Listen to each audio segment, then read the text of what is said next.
Hi, I'm Andrew Kirsh, co-founder of Sklar Kirsh. On this podcast, I interview industry leaders. You'll hear their real-time opinions on today's market, their background, unique career highlights, and guidance for newcomers to the industry. This is the Kirsh Connection. Welcome to another edition of the Kirsh Connection.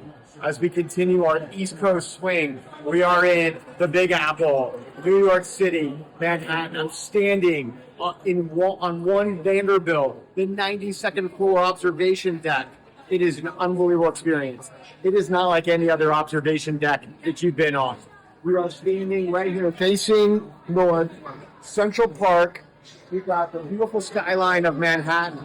And it's very apropos that we are here standing in probably the best office market in the country, because on today's podcast, we've got Jacob Bobek of CBRE, one of the best leasing tenant rep brokers, not just in LA County, but in the country.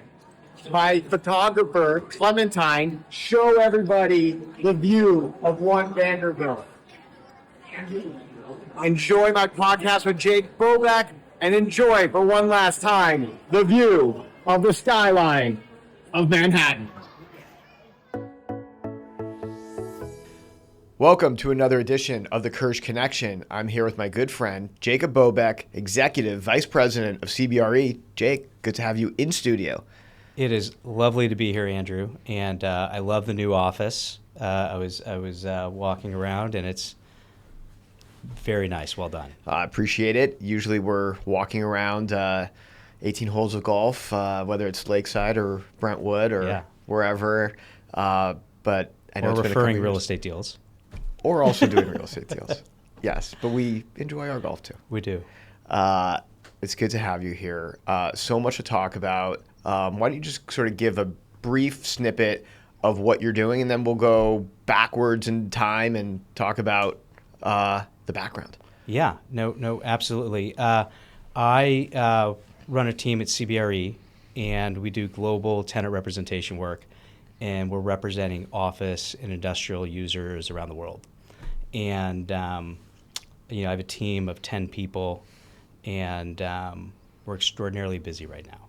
And have you always been on this side of the real estate market? Always. Yeah, I started my career in 2002 and started at Cushman & Wakefield, or actually I started at Equus. Equus. I think I've heard of that. You remember that? Yeah. It was small. Was Brett Racanelli at Equus by any chance? Brett Racanelli was at Equus. We love Brett Racanelli. Baseball. He and I worked together. Baseball.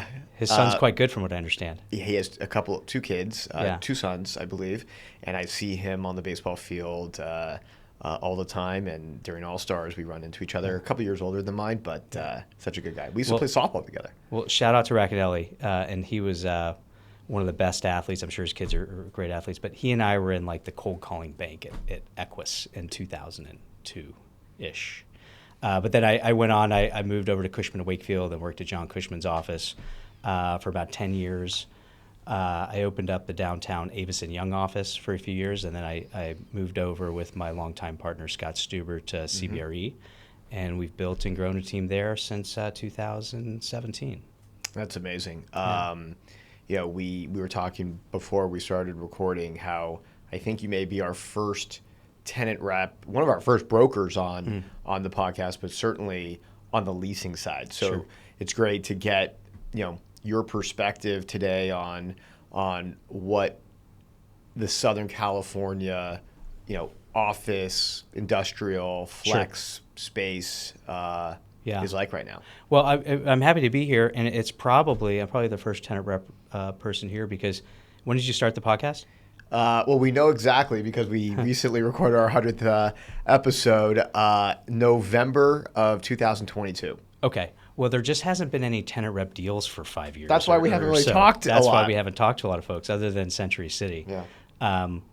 No, I kid, but thanks for having me on, and we can definitely get into it. There's some really interesting things happening in Los Angeles to talk about. But I do have to. I was on the way over here. I was trying to think of how we met, and the TBT sort of comes to mind. But we've known each other for 20 years or something. We've done several deals together. I want to say we've done Scopely. Yeah. and a lot of Culver City deals together. And, we just sort of find our way on deals or through cross referrals. It's been, are we that old? I don't know. Somehow it's switched. I used to be the up and comer guy. Now I go to these meetings with some of these younger people, and I'm I would say gray hair, but probably less hair, no haired gentleman in the room these days. Yeah. So, there's a lot of talk. Obviously, the leasing market is so micro market dependent. Yeah. Right. And product type dependent. Why don't you give my audience just sort of an overview of what you guys are focusing on? Sure. Yeah. No. Our team covers all of LA County. Okay. So we have people on our team that run the 134 corridor. We have folks that work downtown to the beach, east to west, and then we have folks in the South Bay. So you asked me, I don't know if we were recording or not, but which office I'm based out of. So I'm based out of the Century City office, but I'm spending a lot of time in the South Bay office right now. And the entertainment business, which we can talk about, is just really struggling from an office perspective. And I've heard you have some other folks on your podcast and talk about that. That's been a real struggle. Law firms, professional services has gotten the headlines the last few years, and Century City, rents are at all-time highs, and it's probably one of the hottest submarkets in the country.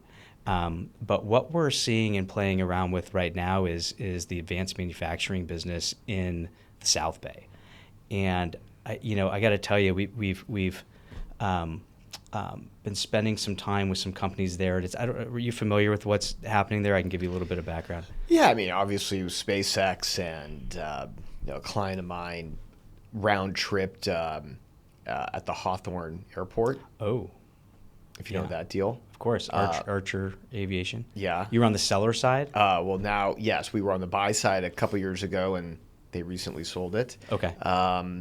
And we certainly do our fair share of deals in the South Bay, El Segundo, Sure. South. But a lot of folks who listen or watch this podcast may not know what's going on. Sure. I mean, they see the headlines of LA downtown LA just right. crumbling, and headwinds with Santa Monica. Sure. And even Culver City, and the entertainment industry. But the South Bay is thriving. It's thriving, yeah, and it really is.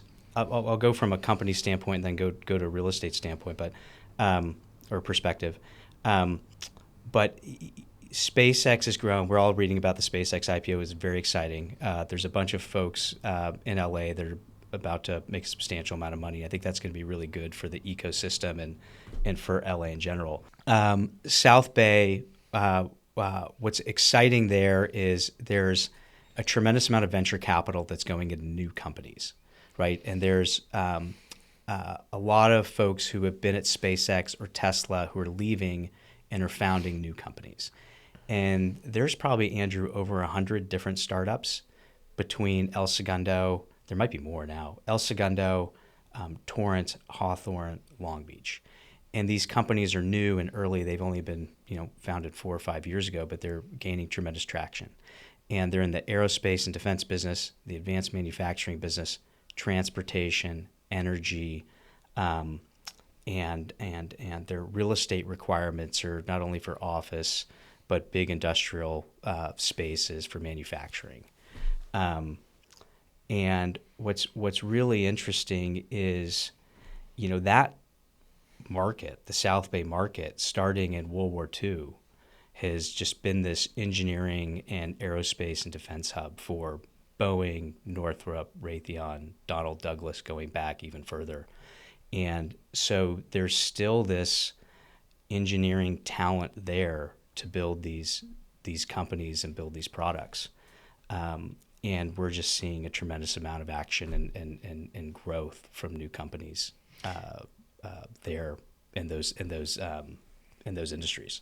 It's funny. It's like LA has these hubs of different industries, whether it's the entertainment industry and all the sound stages and studio space, to then Silicon Beach, I would say in the first to maybe 2 decades of the 2000s around Santa Monica, Venice, Playa.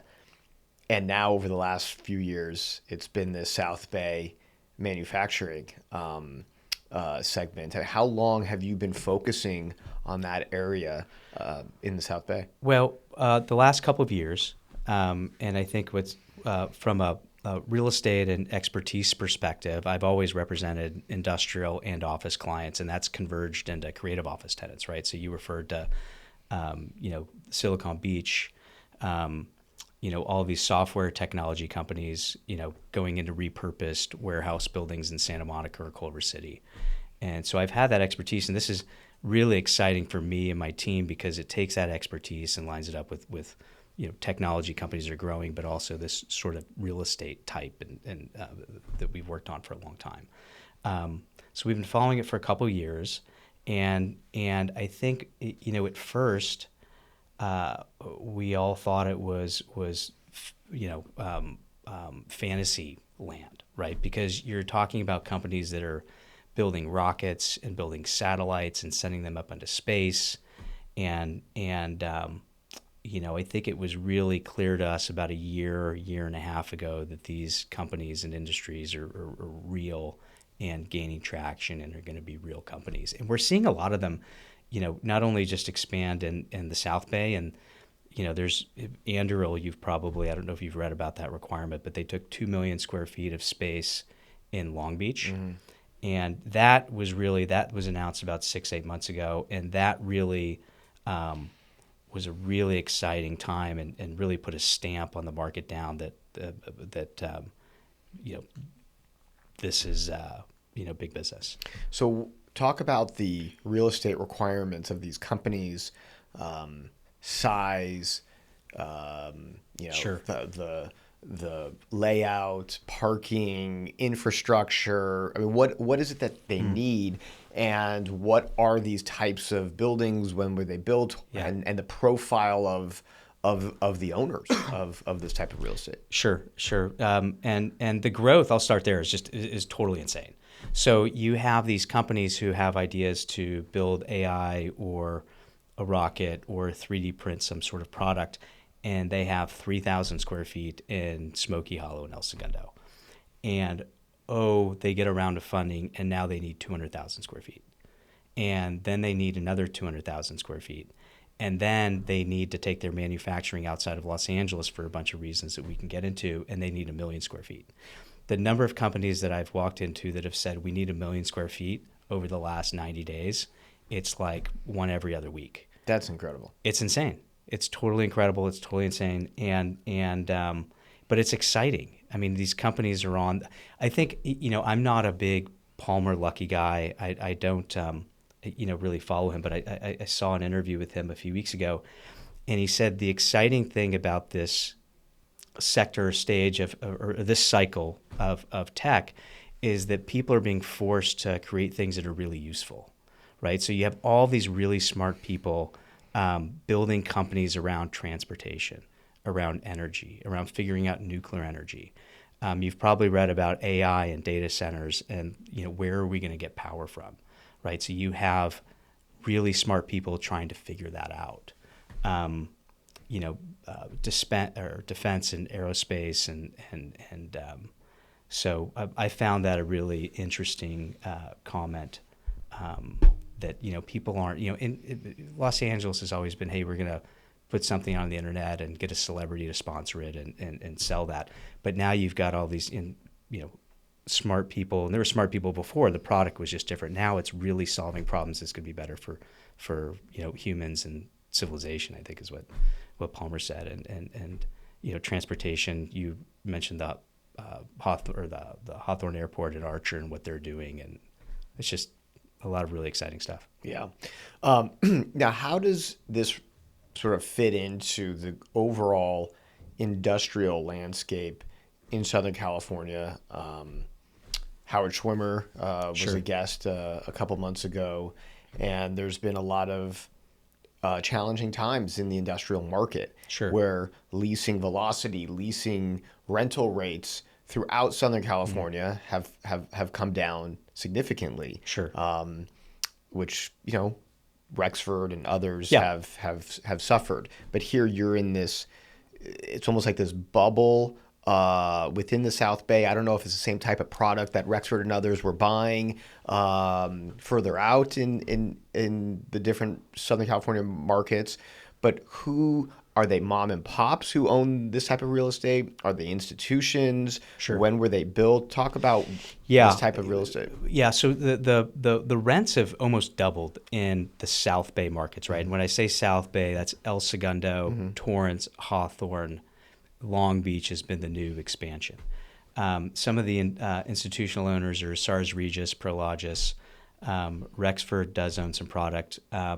But it's all really been isolated to those submarkets, and folks really haven't wanted to leave those submarkets. They've done everything they can to not go further east of those markets. If we had a map, I'd show you. But what's happening now is there's no space. So there's vacancy in those markets is 2%, which is basically zero. And if you need a building over 200,000 square feet, there's nothing available. And there's some projects and development that's in the pipeline, but that can't be delivered for a year. And a lot of these companies, they have contracts that they need to fulfill, and they need space, next month. So it's a real challenge. So I think, as much as they don't want to spill out and go further east into submarkets like Carson or Compton or Cypress or some of those markets, I think we're going to start seeing that migration.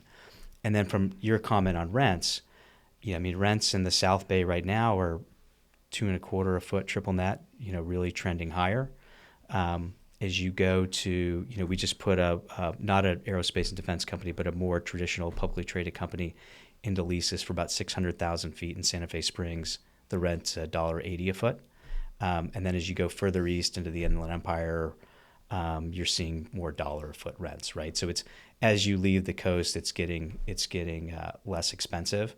But it'll be really interesting to see if these companies continue to scale, where they're going to find more space.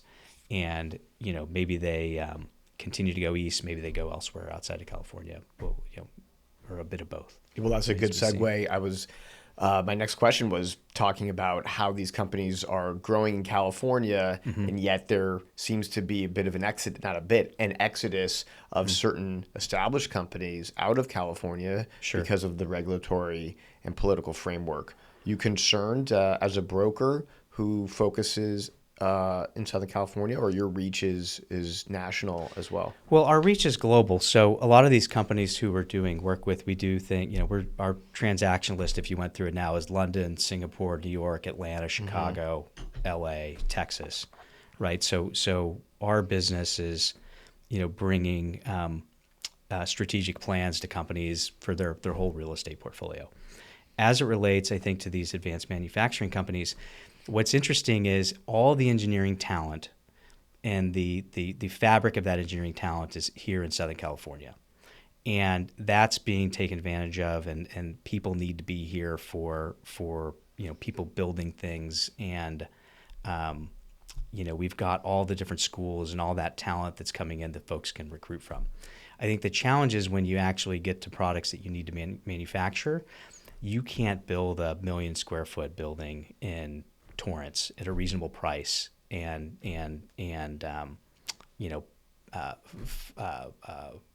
find a better cost for labor here, right? So that's a tipping point. Is someone needs that large of a space, or they enter this manufacturing cycle, they're going to look at Ohio, Texas, Louisiana, Nevada, New Mexico. And there's some examples of that already happening. Anduril took a big facility, facility in Southeast Ohio. There's other, you've probably read about Facebook taking a big data center in North Louisiana. Utah's another place for a data center that's being built. So as folks scale and build these projects, it's going outside of Southern California. But the talent and the engineering talent to build these things is here. So let's broaden out the lens a little bit. Obviously, we've been focusing on the South Bay, but talk about LA County in general. I know we touched upon it at the outset of the podcast. other markets and how they're faring. We'll leave downtown LA maybe Sure. to the end. We just did a big deal in downtown LA, by the way. Oh, interesting. Then let's talk about downtown LA now. Well, we could probably skip it a little bit, but we did just finish a really significant transaction for Banc of California. And I don't know if you've seen the new top of building signage, but we're very excited about that. That was a great project. Yeah, I know Jared Wolf well, and that's great. So what building was that? That's in the old TCW building. Sure. Yeah, 2 floors of space. I mean, this gives you a little bit of a indication of where the office market downtown is. 2 floors of space in a 1 million square foot building, and we were able to secure the top of the building sign. Would you ever have been able to do that, I don't know, 10 years ago? Absolutely not. I'd like to think I'm a great negotiator, but no. But it was a great win for the bank. And I assume they also have retail, a branch as well? They do have a branch, but this is mainly for their office. For their office space. And it was very important for them to have a building top sign for when the Olympics come for advertising. And I think the bank has done a really great job. If you look around the town or look around Los Angeles, you're going to see a lot more. And Jared's done a great job with that bank, and you're going to see it grow and do more good things. But that's interesting. And curious, like, why did they choose that? To the extent you could talk about it, there's a lot of options in downtown LA. Why that building? Well, specifically the signage was available, and there was 3 or 4 different options that we could take signage in. Manulife owned the building, and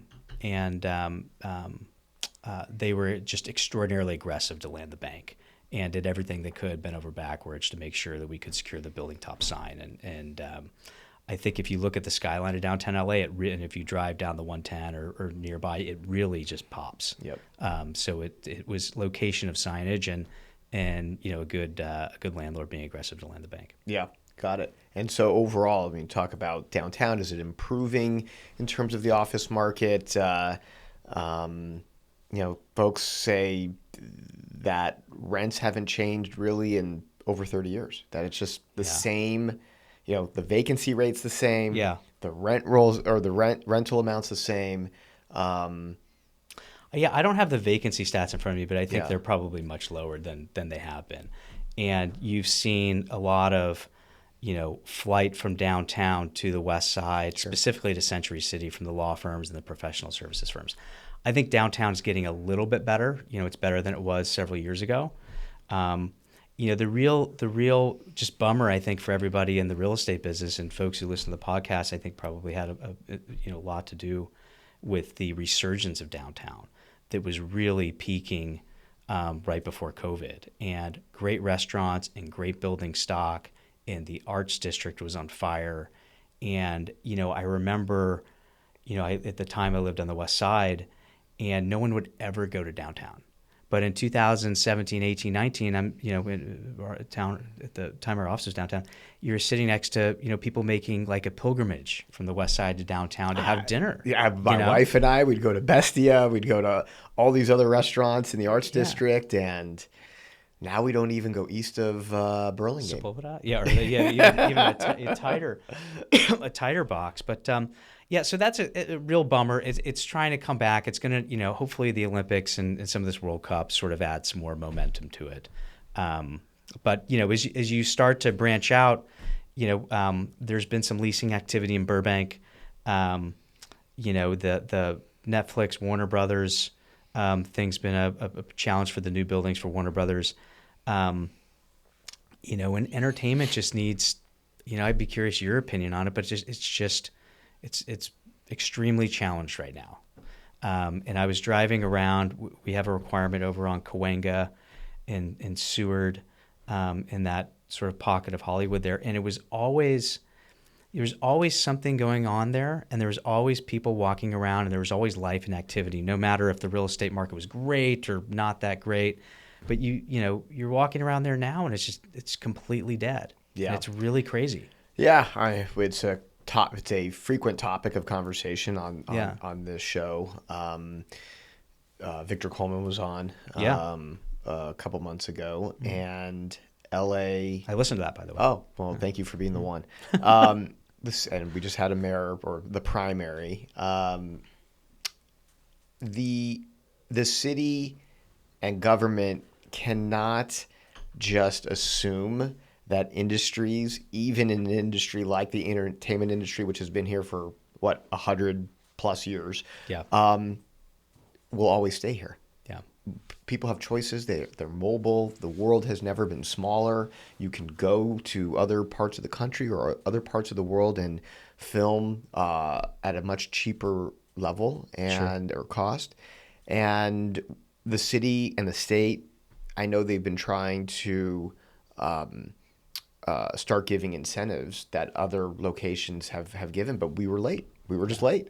And we need it, and it affects so many other industries, the restaurant industry, apartments, retail, the local barbershop, whatever it is. When people are not here and they're moving to other states, even if it's for a couple months at a time for a shoot, it has a ripple effect. Yeah, it's also a real bummer. I think at the end of the day, it would be great to have a champion, whether that's Karen Bass or Spencer Pratt or whoever it might be, but a champion that's championing, like, this is the place to film things. And this is where Hollywood started. Everybody wants to be in Los Angeles. So you and I, we have friends that moved to Nashville, Florida, Texas. I'm from Texas originally. They all say it's great, like, okay. But Los Angeles is the best. And I think it's the best city in the U.S. People would, argue me that back and forth. But I think when I moved here in 2001 until COVID, it was like utopia, right? And I think you're seeing a lot of people really upset with the way the city is now because they either grew up here or lived during that time, and they're like, they know what it could be. And so it would be really great to have someone really champion the entertainment business, get behind this advanced manufacturing business that's going on in the South Bay. The mayor of El Segundo and the mayor of Long Beach are very business friendly and doing everything they can to promote growth and promote companies staying here and growing their businesses. And hopefully that'll translate to Los Angeles. And, whether it's incentives or I don't know what it is, Andrew, I'm not an expert in it, but we need to have production here and we need to have entertainment here. And that is the lifeblood and the fabric of the city. And hopefully we have people that recognize that want to build that back again. And then, how about the west side of LA? Here we're sitting on Sawtelle. Sure. And, it's interesting. There are pockets right around my office on Olympic of brand new office buildings right here. Yeah. What is it, the Lumen Center? Yep, Lumen, yeah. Right around the corner, and you go down Olympic, brand new office buildings, around Bundy and Olympic, Culver City, Playa, had so much energy, a few years ago. Just what is happening on sort of this side, including Santa Monica? Sure, I'll leave Century City out because Century City is full and vibrant. Totally different market, right? So as you push west, and we have a lot of requirements right now. We're doing projects in the Water Garden. We're doing projects in Colorado Center. We're doing subleases. We're doing acquisitions of space. We have a client over here on Olympic down the street from you, and I think a couple thoughts. One is folks want to. Lumen's done a good job of leasing. They've landed a couple new tenants. People want, flight to quality is real, amenities, and gyms and ease of access and things like that. But I think what's really been challenging is the west side, again, outside of Century City, is a really big technology and entertainment hub. So software tech hasn't really come back to the office. Entertainment hasn't come back to the office. There's some struggles there. And it's a real challenge. If you walk over, and I remember getting into the business in again early 2000s, the Water Garden, whether the vacancy was 50% or 4%, there was always life and there was always people walking around. If you go over there now, it's just dead. Well, I was there. My kids' school, village school, burned down in the Palisades, and we moved to Colorado Center. Yeah. And there was a lot of vacancy, thankfully, for village school. I think St. Matthews may had moved to maybe Colorado Center maybe there was Yeah, another Palisades school. at the Sears building. Yep, Yeah. yep, Pally House in Yeah. the Sears building, and so it's sort of ironic. It was a good thing that it was a soft office market for those schools. Now those Village is still in Colorado Center, but do you see a comeback for those types of assets in Santa Monica? I mean, we're starting to see incrementally more transactions come through, right? So right now we have a 150,000 square foot sublease. We have 3 proposals on it. That's the most activity and we've had the listing for 2.5 years. Mm-hmm. That's the most activity that we've had on it since we've started. Both companies, one's a relocation, one's a net new requirement. So that's good, but it's there's so much space there. Oracle's giving some space back in the Water Garden. Hulu's restructured some space at the Colorado Center. There's a lot of sublease space. We represent some of the tenants there. Sublease space in Colorado Center. It really just is going to take a new company that's got a lot of growth behind them to take 100 or 200,000 square feet, and that's always happened in every cycle that I've been in here. I remember, EA took Rob McGuire's building down in Playa Vista for 300,000 square feet out of complete nowhere when the market was a disaster in, 06 or 07 or whatever that was. Riot Games took a big piece of space, 2012 or 13 or 14 or whenever that was, right? So, we just need these companies to come back to the office to continue to grow. I think AI is extraordinarily real. If you look at San Francisco, I mean, there's frenzies for office space right now. And those companies are building their business in San Francisco. They're then going to New York, and then they're going to London. You can't get good space in New York. London's becoming saturated, right? And if you look we study labor quite a bit at our company, and if you look at the best markets for AI labor talent, I think LA's 5th or 6th or 7th, somewhere there, right? So I think as those markets, continue to build and they saturate the labor market and take more office space, they're going to have to look at places like Los Angeles. And I think that that's a potential real green shoot for us here and a new growth sector that, helps the West Side. Yeah.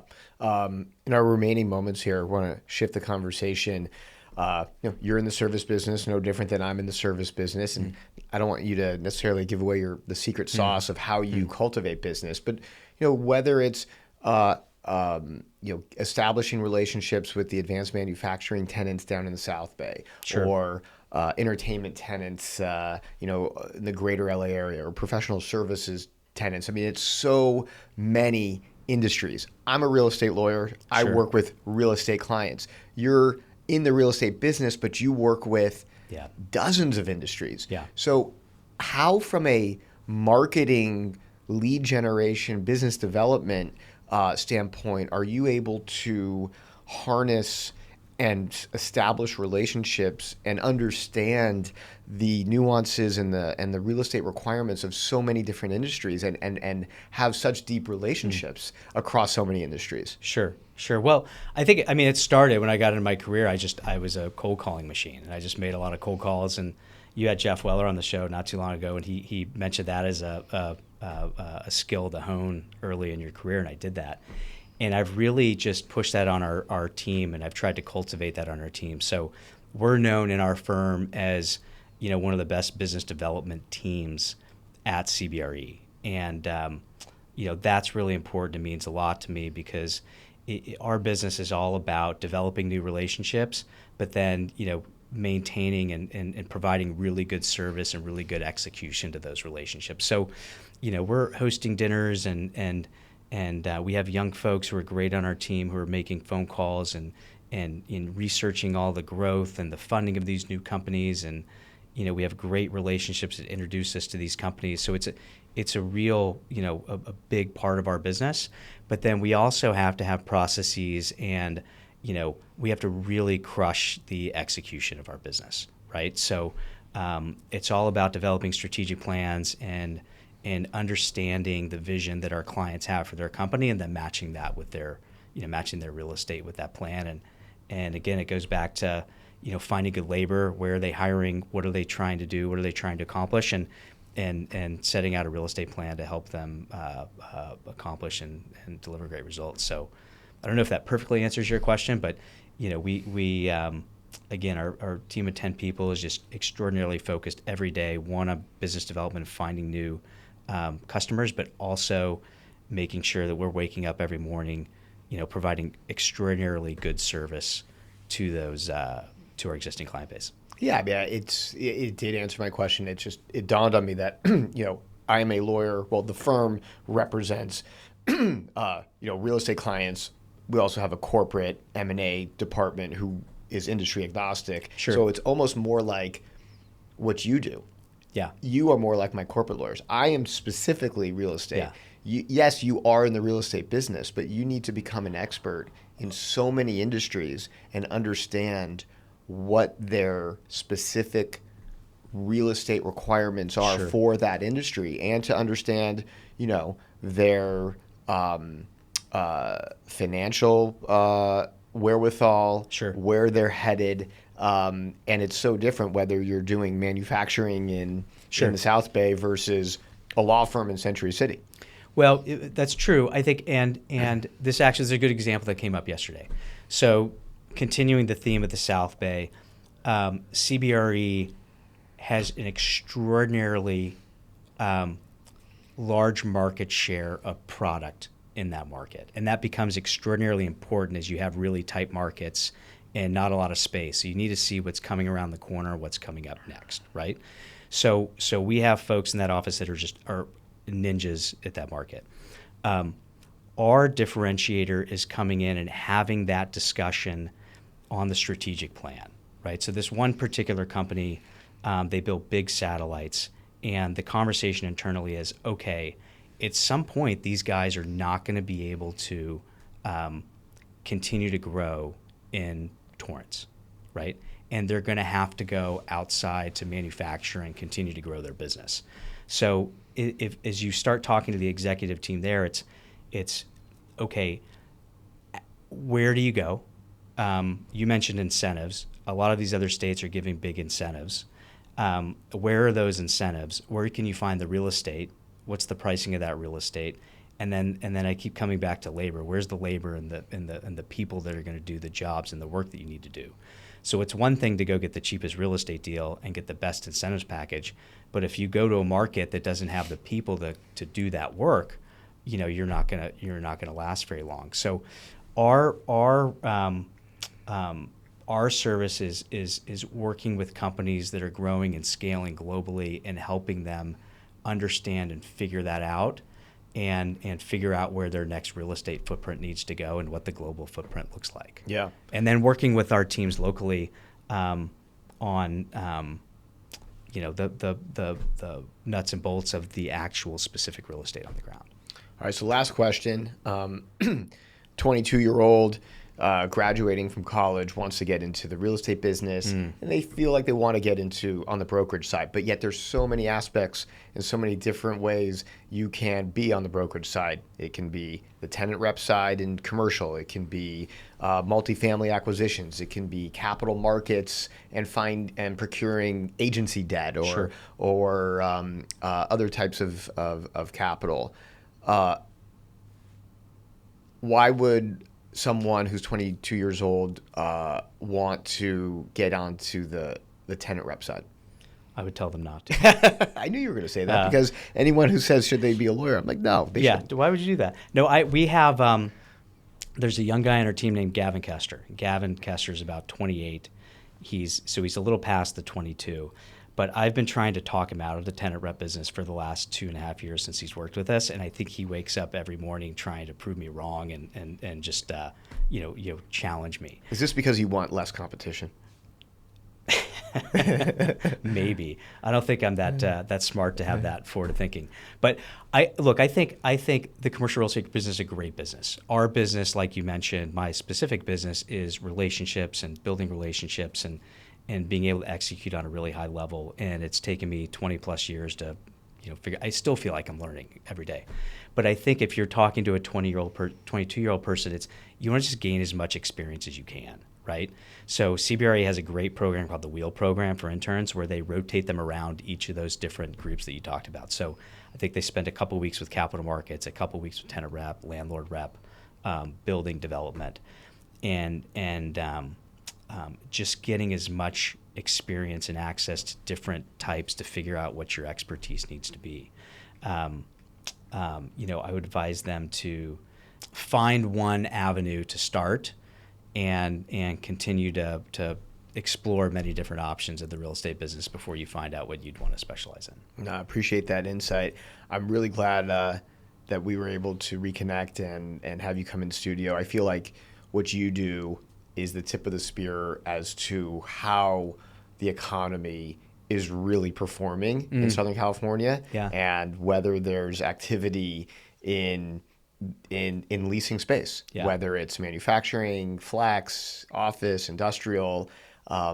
If you're busy, then that's good for that. That is an indicator that the economy as a whole is busy. Yeah, no, I think it's definitely improving. A couple of years ago, sitting here, it would have been a little bit sadder story, but I think, if you and I to do this again in a couple of years, I think it's going to be a whole new world that we're living in, and Los Angeles is going to be a beneficiary. I think the beginning of the next new world, the next new cycle, and next Los Angeles has begun.